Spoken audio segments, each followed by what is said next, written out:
This is Pavani. Welcome to Manonetram. పిల్లలు మొదటిసారి స్కూల్కి వెళ్ళినప్పుడు పేరెంట్స్ చాలా ఎగ్జైట్ అవుతారు. యూనిఫామ్లో పిల్లల్ని చూసి మురిసిపోతారు. కానీ పిల్లల్లో మనకు తెలియకుండానే కొన్ని మార్పులు వస్తాయి. పిల్లల మనసులో నిశ్శబ్దంగా జరిగే మార్పులు ఒక కొత్త దశను సూచిస్తాయి.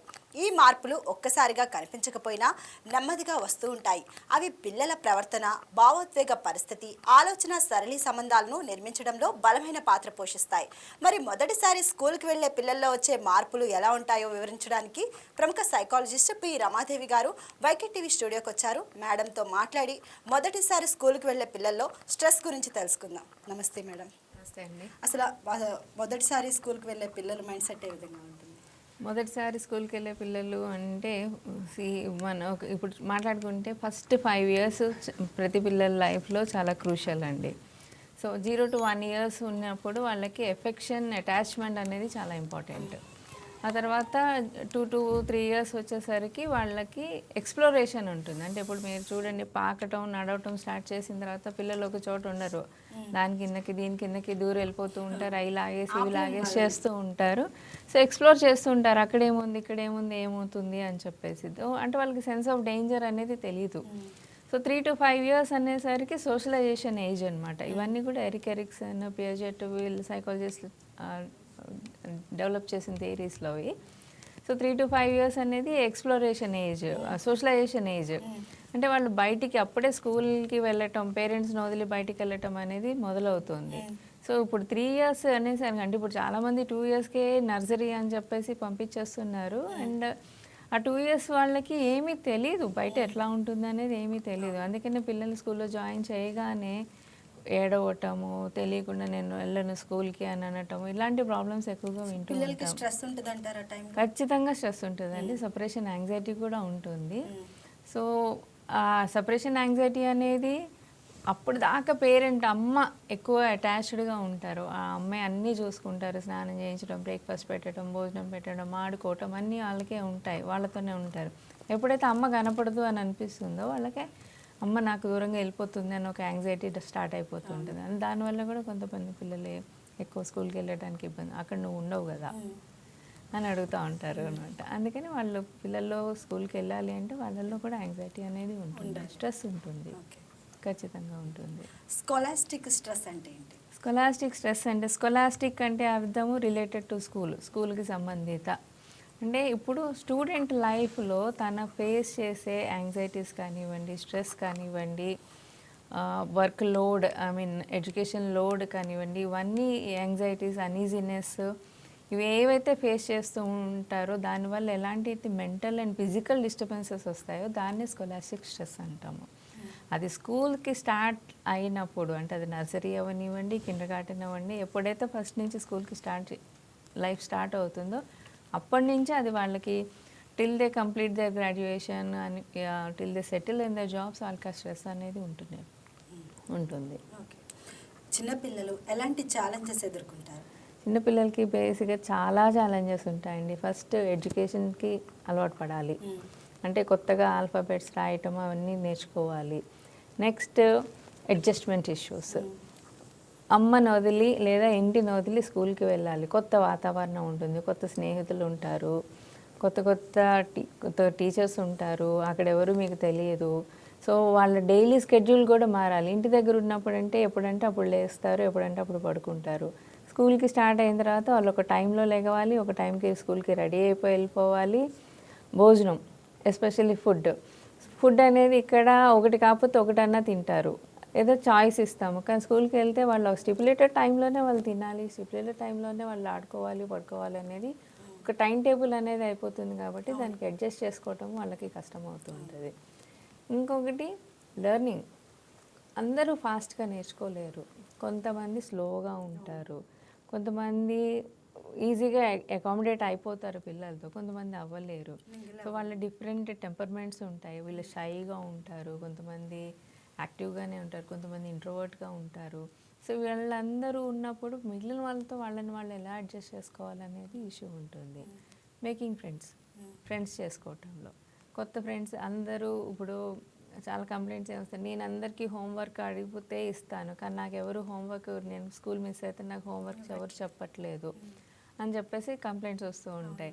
సో సో అంటే ఏంటి వాళ్ళ ఫ్రెండ్స్ ఎవరు వాళ్ళతో ఉంటారా ఉండరా, ఎవరు బాగా మాట్లాడతారు, ఎవరితో బాగా మాట్లాడొచ్చు, మన ఫ్రెండ్గా కన్సిడర్ చేయొచ్చు అనేది కూడా వాళ్ళకి నేర్చుకోవాల్సిన అంశమే అది. అంత చిన్న ఏజ్లో వాళ్ళకి తెలిసిద్ది అంటారు అదంతా. తెలీదు, అదే అంటున్నా, అందుకే వాళ్ళకి స్ట్రెస్ ఉండేది. సో ఎవరు బాగా మాట్లాడారు, ఇప్పుడు బుల్లింగ్ ఉంటుంది. ఇప్పుడు కొంతమంది పిల్లలు చాలా మొండిగా ఉంటారు, కొంతమంది రఫ్గా ఉంటారు. ఇప్పుడు వెళ్ళగానే పెన్సిల్ నాకు ఇచ్చేసేయి, ఎరేజర్ నాకు ఇచ్చేసేయి, లేదా నీ బుక్ నాకు ఇచ్చేసేయి, ఇలా అడిగే పిల్లల్ని వాళ్ళు ట్యాకిల్ చేయడం కూడా రాదు. సో అదంతా కూడా ఇంట్లో కొంత ట్రైన్ చేయాల్సి వస్తుంది, చెప్పాల్సి వస్తుంది.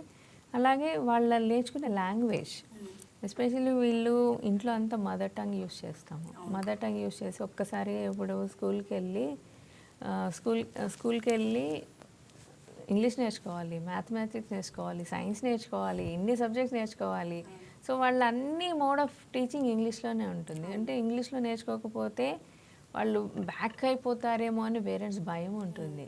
అందుకని ఇప్పుడు కొత్త ఎడ్యుకేషన్ పాలసీ ప్రకారం ఫస్ట్ 5 క్లాసెస్ ఎక్కువ మదర్ టంగ్ అయితేనే వాళ్ళకి ఎక్స్ప్లోరేషన్ ఎక్కువ ఉంటుంది, ఇంట్రెస్ట్ ఎక్కువ ఉంటుందని దాని మీద ఎక్కువ ఇంట్రెస్ట్ అనేది చూపిస్తున్నారు. సో లెర్నింగ్ అనేది డిఫరెంట్ ఫేజెస్లో జరుగుతూ ఉంటుంది. సో అది మనం పేరెంట్స్గా కూడా వాళ్ళని ఎట్లాగా చేయాలి అనేది చూపించాల్సిన అవసరం ఉంటుంది. ప్లే స్కూల్ కానీ ఎల్కేజీ పిల్లల్లో కానీ వీళ్ళల్లో ఏం తేడాలు ఉంటాయి ఈ స్ట్రెస్? ప్లే స్కూల్ అనేసరికి అక్కడేం నేర్పించేది ఎక్కువ ఉండదు, ప్లే వేలో నేర్పిస్తారు కాబట్టి కొంతమంది ఈజీగా వెళ్తారు. అంటే లాట్ ఆఫ్ టాయ్స్ పెడతారు. స్కూల్ వచ్చేసరికి అలా కాదు. స్కూల్ వచ్చేసరికి ఫస్ట్ 1 అవర్ ఒక సబ్జెక్ట్, సెకండ్ 1 అవర్ ఒక సబ్జెక్ట్, అలా డిఫరెంట్ సబ్జెక్ట్స్ వెళ్ళిపోతూ ఉంటారు కాబట్టి they have to switch over.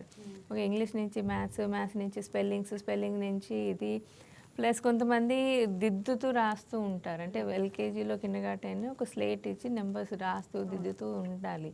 అది కొంతమందికి బోరింగ్గా ఉంటుంది, నచ్చదు.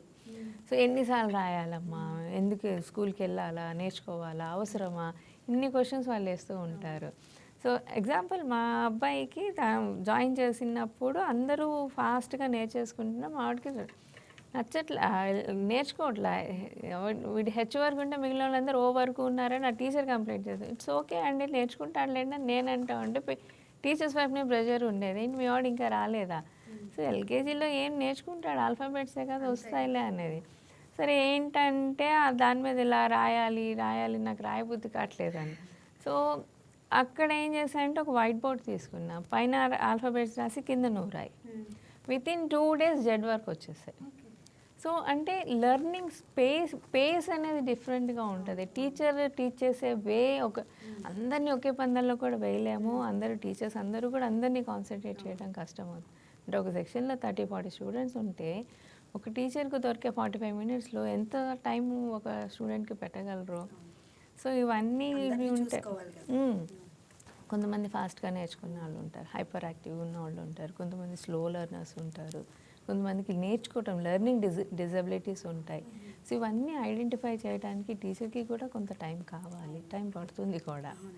సో అట్లా ఎల్కేజీకి వచ్చేసరికి ఈ ప్రాబ్లమ్స్ అన్నీ ఉంటాయి కాబట్టి వీళ్ళల్లో వాళ్ళకి స్ట్రెస్ అనేది ఉంటుంది. రిపీటెడ్గా రాయమన్నారు అనుకోండి, నేను రాయనని చెప్పేస్తారు పిల్లలు, మొహమాట పడరు టీచర్స్కి చెప్పడానికి. సో టీచర్ పనిష్మెంట్ ఇచ్చి కార్నర్లో నించోబెట్టడం లేదా హ్యాండ్సప్ చేసి కూర్చోబెట్టడం అంటే అది కూడా ఓకే, నేను చేస్తే ఇలా నన్ను పనిష్ చేస్తున్నారు అని ఒక భయం కూడా ఏర్పడుతుంది కొంతమందిలో ఓకే, వర్క్ చేయకపోతే పనిష్మెంట్ ఉంటుంది కాబట్టి ఐ హ్యావ్ టు లెర్న్ అనుకుంటారు. అందరూ అలా తీసుకోరు కదా. సో చిన్న పిల్లలు స్ట్రెస్కి గురవుతున్నారని మనం ఏ విధంగా గుర్తించాలంటారు? అది 4 టైప్స్ ఆఫ్ సిమ్టమ్స్ ఉంటాయండి. ఒకటి physical, behavioural, emotional and academic. So జనరల్గా పిల్లలకి స్ట్రెస్ అవుతున్నారంటే వాళ్ళు ఫిజికల్ కంప్లైంట్స్ ఎక్కువ ఇస్తారు. కడుపులో నొప్పి వస్తుంది, తలనొప్పి వస్తుంది, నాకు బాడీ అంతా పెయిన్స్ వస్తున్నాయి అని చెప్పేసి కంప్లైంట్స్ వస్తూ ఉంటాయి. అంటే ఒక ఎగ్జాంపుల్ చెప్తాను. ఒక 7th క్లాస్ బాబుని తీసుకొచ్చారు మా దగ్గరికి. 7th క్లాస్ బాబు ఏంటంటే స్కూల్కి వెళ్ళే టైంకి బాగా తనకి స్టమక్ పెయిన్ వచ్చేస్తుంది అని చెప్పేసి రోజు అప్సెట్ అయిపోయి స్కూల్ ఎక్కువసార్లు అబ్సెంట్ అయిపోతున్నాడు. అది ఎందుకు అయిపోతున్నాడు, ఒక 1 year నుంచి అలాగే జరుగుతుంది. నాకు నిజంగా ఏమైనా ప్రాబ్లం ఉందా అని మెడికల్ టెస్ట్ చేస్తే ఎవ్రీథింగ్ నార్మల్. ఎందుకు ఇలాగా అంటే వాళ్ళ స్కూల్లో ఆడుకోవడానికి ఒక గేమ్స్ పీరియడ్ కూడా ఉండదు. ఒక్క గేమ్స్ పీరియడ్ ఉండదు. పొద్దున్న నుంచి సాయంత్రం వరకు సబ్జెక్ట్స్ వన్ ఆఫ్టర్ వన్. అలాగే ఉంటే తనకి ఆడుకోవడానికి ఒక రిక్రియేషన్ లాగా ఏమీ లేకపోవటం వల్ల తనకి స్కూల్ అంటే కొంచెం ఒక రకమైన ఫోబియా లాగా డెవలప్ అవుతుంది. అందుకని నేను వెళ్ళను అంటున్నాను. ఎట్ ద సేమ్ టైం ఇంకో 9th క్లాస్ పాప స్కూల్కి వెళ్ళాలి అనేసరికి తనకి ఫిట్స్ వచ్చేస్తున్నట్టుగా పడిపోతూ ఉంటుంది. It's a pseudo, real fits కాదు కానీ సూడో ఇలాగే పడిపోతూ ఉంటుంది. ఎందుకంటే దానికి డిఫరెంట్ స్కూల్స్ మార్చారు వాళ్ళ పేరెంట్స్. ఒక స్కూల్లో ఒక టీచర్స్ బాగా అటాచ్ అయిపోయి బాగుంది స్కూల్ అనుకునే టైంకి వాళ్ళకి ట్రాన్స్ఫర్ అయిపోయి ఇంకో షిఫ్ట్ అయిపోయి, సో అక్కడ మళ్ళీ అడ్జస్ట్మెంట్ ప్రాబ్లం వస్తుంది కదా. సో అడ్జస్ట్మెంట్ ప్రాబ్లం రావడంతో మళ్ళీ అమ్మాయికి మళ్ళీ ఫస్ట్ నుంచి అంతా అడ్జస్ట్ చేసుకొని నేర్చుకుని టీచర్స్కి అలవాటు పడడానికి తనకి టైం పడుతుంది. సో దాంతో తను అప్సెట్ అయ్యి ఇదైపోయి అట్లా ఫిట్స్ ఉన్నాయి కదా, చాలా ఇంకొక ఎన్విరాన్మెంట్ లోకి వెళ్ళాలంటే టైం పడుతుంది. సో ఇట్లాగే ఎమోషనల్, ఒక స్కూల్లో టీచర్ హోంవర్క్ చేయలేదు తిడతారు, వాళ్ళని పనిష్ చేయకపోయినా పక్కన వాళ్ళని పనిష్ చేస్తే కూడా వీళ్ళు భయపడిపోతారు. సో పనిష్ చేయలేదు, హోంవర్క్ చేయకపోతే ఎలా, నాకు ఇది అర్థం కాలేదు, పేరెంట్స్ని అడగటానికి భయం, నువ్వు ఎందుకు వినట్లేదా అని అడుగుతారు. సో ఈ భయం వల్ల కూడా ఏమవుతుందంటే వాళ్ళు చెప్పరు, ఓపెన్గా చెప్పరు. సో అలా తెలియకుండా యాంగ్జైటీ డెవలప్ అవుతుంది. అది వాళ్ళని అడ్రస్ చేయకపోతే అది క్లినికల్ ఆర్ నాన్ క్లినికల్ డిప్రెషన్లోకి దారితీస్తుంది. మూడీనెస్ ఉంటుంది, విత్డ్రాయల్గా ఉంటారు, స్కూల్కి వెళ్ళాలంటే పేచీ పెడుతూ ఉంటారు. అట్లాగే బిహేవియర్లో ఎలా అంటే హైపర్ యాక్టివ్గా ఉంటారు, ఇరిటబుల్గా ఉంటారు, అగ్రెసివ్గా అయిపోతూ ఉంటారు, చిరాకు పడిపోతూ ఉంటారు, నేను చెయ్యను, నాకు వద్దు, నేను స్కూల్కి వెళ్ళను, ఇట్లాంటి బిహేవియర్ అనేది కనిపెడుతుంటుందండి. అలాగే అకాడమిక్ పరంగా ఏంటంటే వాళ్ళు ఫోకస్ తగ్గిపోతుంది, కాన్సన్ట్రేట్ చేయలేదు, ఫాస్ట్గా నేర్చుకునే పిల్లాడు స్లోగా అయిపోతూ ఉంటాడు, అటెన్షన్ అనేది ఉండదు. సో ర్యాంక్స్ రావేమో, మార్క్స్ నేను నేర్చుకోలేనేమో అని చెప్పేసి ఆ పూర్ కాన్సన్ట్రేషన్ వల్ల కూడా దాని అకాడమిక్ ప్రోగ్రెస్ అనేది స్లో అవుతుంది. అంటే definitely he has some problem with the school. కొంతమంది బుల్లింగ్కి గురవుతారు, అంటే లైక్ లాస్ట్ ఎపిసోడ్లో మాట్లాడినట్టు చిన్నపిల్లల్ని బుల్లీ చేసేవాళ్ళు ఉంటారు. సో దానివల్ల కూడా స్కూల్కి వెళ్ళము అని చెప్పేసి వాళ్ళు ఉంటారు. సో వీ హ్యావ్ టు ఒక వెళ్ళట్లేదు అంటే ఆ బద్ధకంలే, లేజీగా ఉన్నాడు, బాగా నిద్రపోవటానికి అలవాటు పడిపోయాడు, అందుకనే వెళ్ళడు స్కూల్కి అని చెప్పేసి కొట్టి పారేయద్దండి. వీ హ్యావ్ టు ఇన్వెస్టిగేట్, అదేంటి ఎందుకు అంటున్నాడు అనేది తెలుసుకునే ప్రయత్నం ఖచ్చితంగా పేరెంట్స్ చేయాలి. పిల్లలు స్ట్రెస్కి గురవుతున్నారు అని అనుకుంటా, అసలు కారణాలు ఏంటి, ఎందుకు గురవుతున్నారు? కారణాలు కూడా మళ్ళీ 4 రకాలు. ఒకటి అకాడమిక్ ప్రెషర్, ఒకటి వాళ్ళ పర్సనల్ లెర్నింగ్ ఇది ఉంటుంది, ఒకటి టీచర్స్తో ఉండే రిలేషన్షిప్, నెక్స్ట్ ఎన్విరాన్మెంటల్ ఫ్యాక్టర్స్. ఇప్పుడు అకాడమిక్గా అంటే వర్క్ లోడ్ ఎక్కువైపోతుంది, అంటే టూ మెనీ సబ్జెక్ట్స్ ఉంటాయి, టూ మెనీ హోంవర్క్స్ ఉంటాయి. ఒక చిన్న పిల్లాడు 3 years పిల్లాడికి attention span 20 minutes to 25 minutes ఉంటుంది. సో వాళ్ళకి ఇచ్చే హోంవర్క్ ఏదైతే ఉంటుందో వాళ్ళకి అది ఎడిషనల్ లోడే. సో ఎడిషనల్ లోడ్ అవుతుంది కాబట్టి వాళ్ళు తొందరగా చేయాలి అనేది అనిపించదు. సో ప్లస్ ర్యాంక్స్, పేరెంట్స్ ఇప్పుడు ఎలా ఉన్నారంటే అక్షరాభ్యాసం రోజు PhD అయిపోవాలన్నట్టుగా ఉన్నారు. So which is practically impossible. So అది మనం స్లో పేస్లో నేర్చుకున్నా కూడా బాగా నేర్చుకున్నాడు అనేది, అంటే వెనకబడిపోతాడేమో, వెళ్ళడేమో, ముందుకు వెళ్ళలేడేమో అని చెప్పేసి పేరెంట్స్ ఎక్కువగా కొంతమంది ప్రెషర్ పెట్టాడు.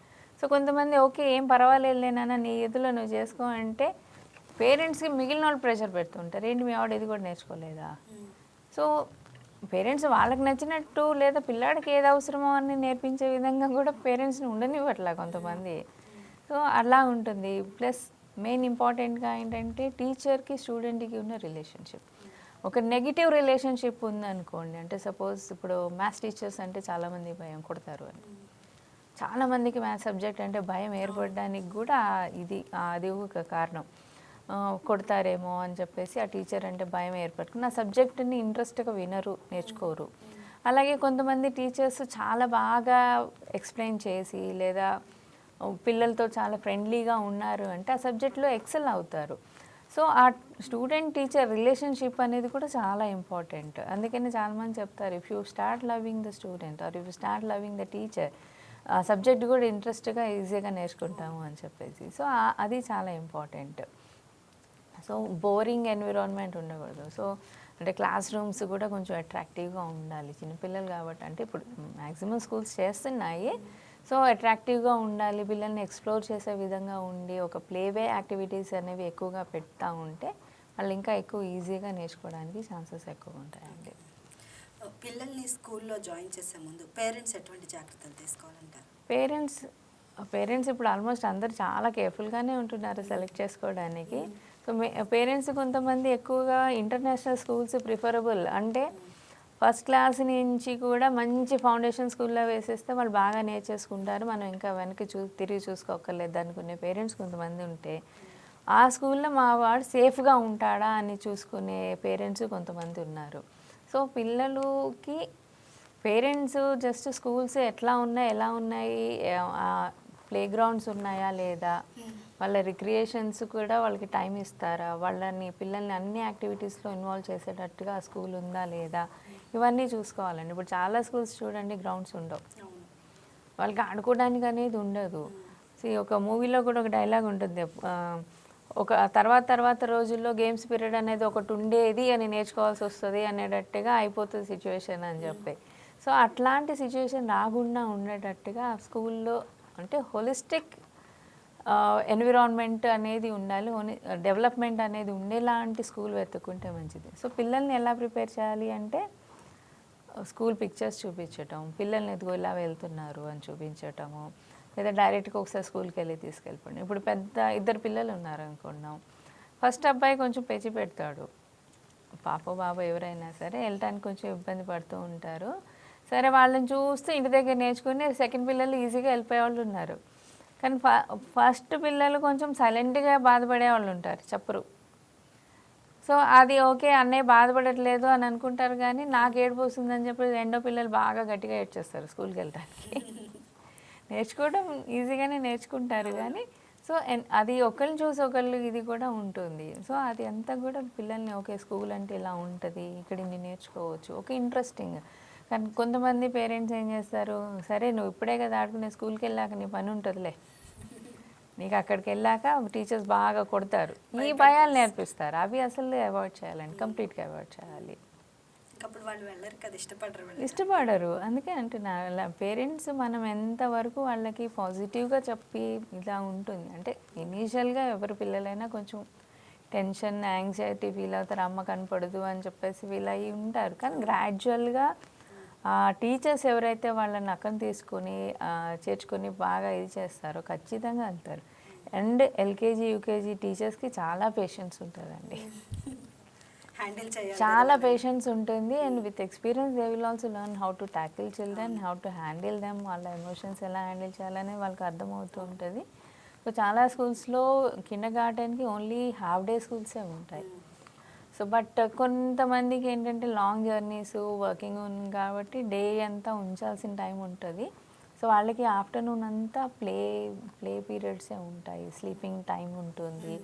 సో అలాగా కొన్ని ఉంటాయండి. సో అది మీరు చూసుకోవాలి, which school is providing a good environment for the children. ఇదంతా పేరెంట్స్కి హోంవర్క్ అండి, పేరెంట్స్కి ఇది హోంవర్కే. ఏ స్కూల్ బెటర్, ఎలా ఉంది, బాగుందా, స్కూల్కి వెళ్తే అంత మంచి స్కూల్లో ఎంత బాగుందో అనిపించేటట్టుగా ఉందా అనేది పేరెంట్స్ చూసుకోవాలి. ఏదో వేసేసామా, నారాయణ వేసామా, లేదా అంటే ఒక మంచి బ్రాండెడ్ స్కూల్లో వేసేసామా చాలే అనుకుంటే అదొక్కటే సరిపోదు అనమాట వాళ్ళకి. ఆ రకంగా మన పేరెంట్స్ కేర్ తీసుకోవాలి.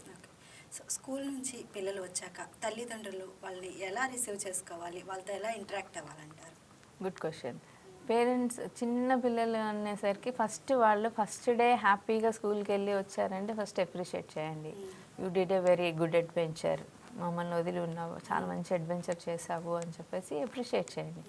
అప్రిషియేట్ చేసిన తర్వాత రాగానే వాళ్ళు ఏం నేర్చుకున్నావు, ఆల్ఫాబెట్స్ చెప్పారా, హోంవర్క్ ఇచ్చారా, ఏం చేసావు, ఇవన్నీ మానేసి నువ్వు ఇవాళ స్పెషల్ ఏం చేసావు స్కూల్లో, నువ్వు ఎవరినైనా నవ్వించే ప్రయత్నం చేసావా, ఏదైనా అడ్వెంచర్ చేసావా, ఇలా ఒక డిఫరెంట్ ఇది తీసుకొచ్చిన తర్వాత అప్పుడు కొంచెం ఫ్రెష్ అయిన తర్వాత okay what did you learn, ఇవాళ ఏం నేర్చుకున్నావు, సరే ఏం చేద్దాము, అలాంటి క్వశ్చన్స్ వేసి వాళ్ళలో ఆ సెల్ఫ్ ఎస్టీమ్ని బిల్డ్ చేస్తూ ఉంటే అప్పుడు వాళ్ళు ఈజీగా ఓకే స్కూల్కి వెళ్ళటం వల్ల బాగుంటుంది, we can learn different things అని. అంటే ఇంటికి వచ్చాక కూడా హోంవర్క్ చేయి, చదువుకో ఇదే అంటే పిల్లలు ఈజీగా అవాయిడ్ చేయాలనే ట్రై చేస్తారండి. పిల్లలకి స్కూల్ డైలీ రొటీన్ షెడ్యూల్ లాగా మార్చాలి అంటే పేరెంట్స్ ఏ విధంగా? ఇది చాలా ఇంపార్టెంట్ అండి పిల్లలకి షెడ్యూల్ చేయటము. సో అందుకని స్కూల్ నుంచి రాగానే వెంటనే బంబార్డ్ చేయొద్దు పిల్లల్ని. ఏం చెప్పారు, హోంవర్క్ ఇచ్చారా, మీ పక్కన వాళ్ళు ఎవరైనా ఫ్రెండ్ అయ్యారా, ఇవి వెంటనే ఇమీడియట్గా క్వశ్చన్స్ వేస్తూ ఉంటే దట్ ఈస్ ఓవర్లోడ్ అయిపోతుంటుంది. ఓవర్లోడ్ అయిపోతే వాళ్ళకి ఇరిటేషన్గా ఉంటుంది. నెక్స్ట్ డే అబ్బా ఇది కూడా ఎప్పుడు ఇవే క్వశ్చన్స్ వేస్తారా అన్నట్టుగా ఉంటుంది. అలాంటివి వచ్చిన తర్వాత వాళ్ళకి అన్స్ట్రక్చర్డ్ ప్లే టైం పెట్టాలండి. వాళ్ళు ఏది ఆడుకుంటే అది ఆడుకోనివ్వండి ఒక 1/2 అవర్ టు 1 అవర్. ఆ తర్వాత అప్పుడు వాళ్ళని ఫ్రెష్ చేసిన తర్వాత okay it's time for study అనేది ఒక 20 మినిట్స్ ఇనీషియల్గా ఒక 20 మినిట్స్ పెట్టిన తర్వాత దాని తర్వాత బ్రేక్ ఇవ్వండి. ఆ తర్వాత మళ్ళీ కాసేపు. సో ఒక చిన్న కిండర్గార్టెన్ వాళ్ళు ఫస్ట్ క్లాస్ పిల్లలకి టూ మచ్ హోంవర్క్ అయితే ఇవ్వరు. సో ఒక 1 అవర్ హార్డ్లీ 1.5 అవర్లో అయిపోతుంది. సో 2-3 అవర్స్ కూర్చోబెట్టి చదివించడం లాంటివి చేయొద్దు. So at the same time పిల్లలు హోంవర్క్ చేయడానికి కూడా మారం చేస్తారు. సో వాళ్ళని ఓకే ఇప్పుడు ఒక 10 మినిట్స్ చేసేద్దాం తర్వాత ఆడుకుందాం అని చెప్పేసి ఒక 10 మినిట్స్ చేసిన తర్వాత అప్రిషియేట్ చేసి సరే ఆడుకో కాసేపు ఒక 1/2 అవర్ ఆడుకోవాలి. సరే నీది 1/2 అవర్ టైం అయిపోయింది కదా, it's time for study.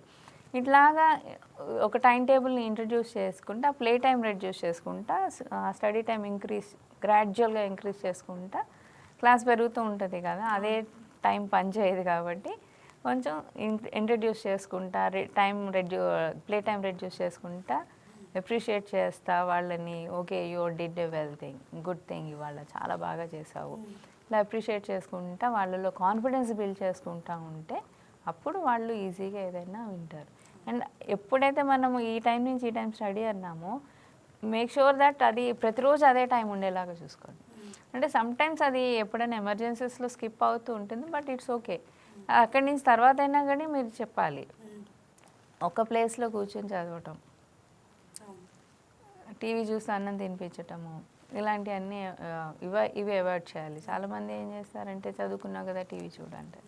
So TV బదులు అవన్నీ కంప్లీట్గా అవాయిడ్ చేయాలండి. ఇప్పుడు బై 10 ఇయర్స్ వచ్చేసరికి పిల్లలకి సెల్ఫ్ హెల్ప్ అనేది వచ్చేసేయాలి. సెల్ఫ్ హెల్ప్ అంటే వాళ్ళ షూ వాళ్ళు పాలిష్ చేసుకోవాలి, వాళ్ళ డ్రెస్ వాళ్ళు అరేంజ్ చేసుకోవాలి, వాళ్ళ బ్యాగ్ వాళ్ళు సెట్ చేసుకోవాలి. కానీ ఎంతమంది పేరెంట్స్ చేయగలుగుతున్నారు?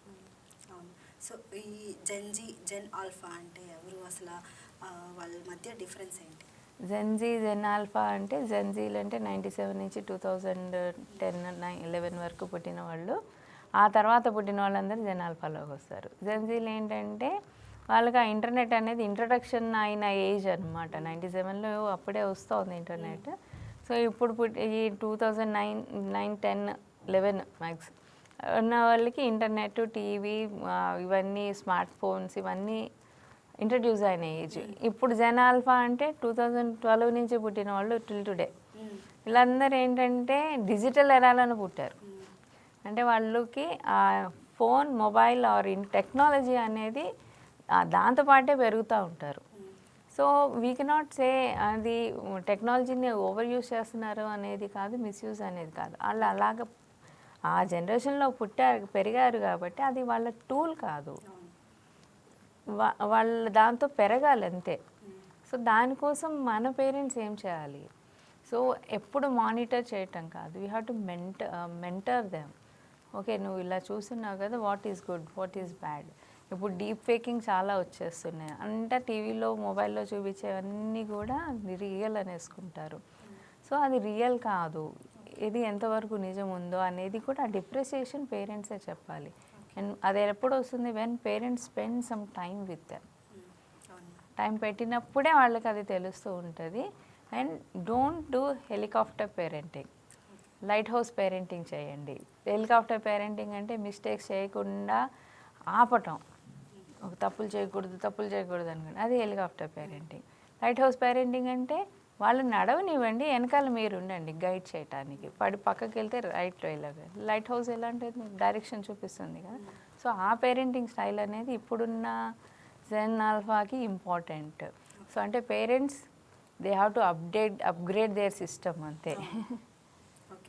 Thank you so much ma'am. Thank you so much for your valuable information. Thank you for having me here. So ఇది ఇవాల్టి మనోనేత్రం ప్రోగ్రామ్. మరొక ప్రోగ్రాంలో మళ్ళీ కలుద్దాం. That's all for now. Keep watching YK news Telugu వారి గుండె చప్పుడు.